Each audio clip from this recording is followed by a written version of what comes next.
what is this? This is my brain at 11 p.m. Had I locked the door? What to cook for dinner tomorrow? What if the alarm doesn't ring? Where can I find my lost keys? Mr. President, fellow Toastmasters and dear guests, I have this incredible knack of replaying conversations in my mind for hours after they have already happened. Why did he say that? Why was she so quiet today? Did I say something rude? Why did he reply to my message with just one word? Fine. My brain has at any given moment 47 tabs open. Tab 1, tomorrow's to-do list. Tab 2, something embarrassing I said in 2014. My brain is still replaying it in full HD. Tab 3, a future conversation with someone about something that may never happen. Tab 4 to 12, some background anxiety for no particular reason. Tab 47, where to plan for the next vacation. I always wonder why I am like that. Why can't I, like a normal person, simply switch off? Why can't I rest in peace? Rest my mind. Why?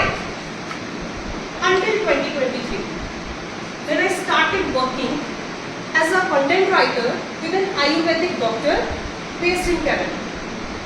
And that is when something made sense. In Ayurveda, they say that every human being is born with a unique constitution called Prakriti. Now there are three fundamental constitutions: Vata, Pitta and Kapha.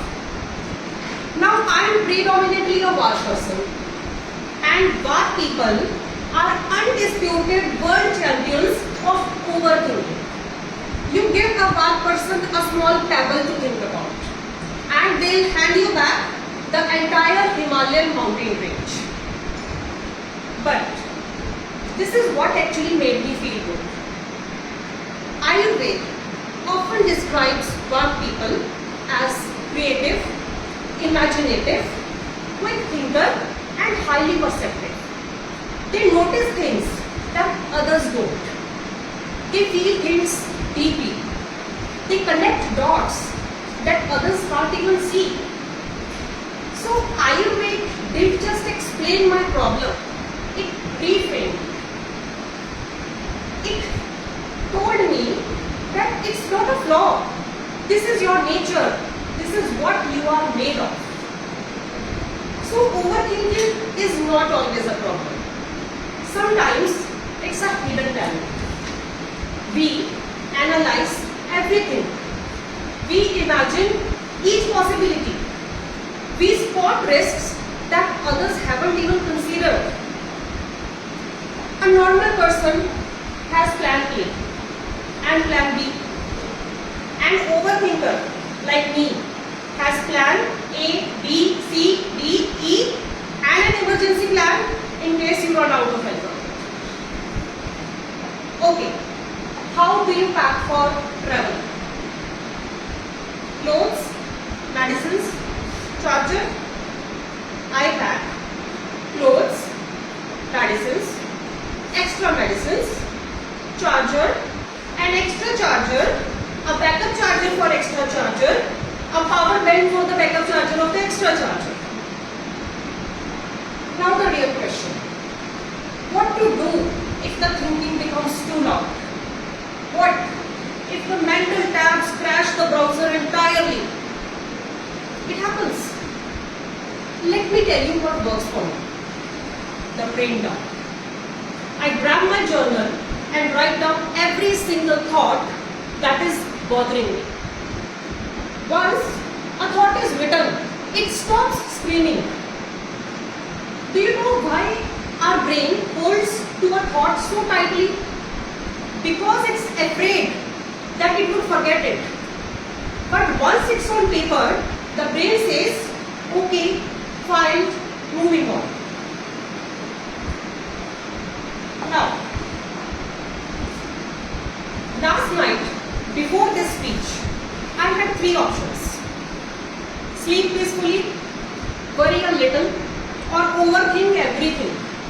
As you can see, I chose option number 3. But you see, this overthinking didn't paralyze me. This time I gave it a purpose. And purpose turned my anxiety into preparation, my worry into works. These earphones are still tender. But did I tell you that they still work perfectly? Though I have to organize them every day with a bit of extra effort. That, ladies and gentlemen, is what overthinking looks like when you learn to work with it instead of against it. So next time someone tells you that you think too much or you have such a restless mind, just look at them and say, of course I do. Because people once said the exact same thing about Charles Darwin, Isaac Newton and Albert Einstein. They were not just overthinking, they were thinking deeper than everyone else. And yes, my brain may have 47 tabs open, but who knows, one of these tabs might contain a great idea. So, do overthinking, keep on thinking, I would say, just give it a purpose. क्योंकि बेचैन दिमाग ही सवाल करता है और सवाल ही दुनिया बदलते हैं. Our restless mind asks questions and questions, my dear friends, change the world.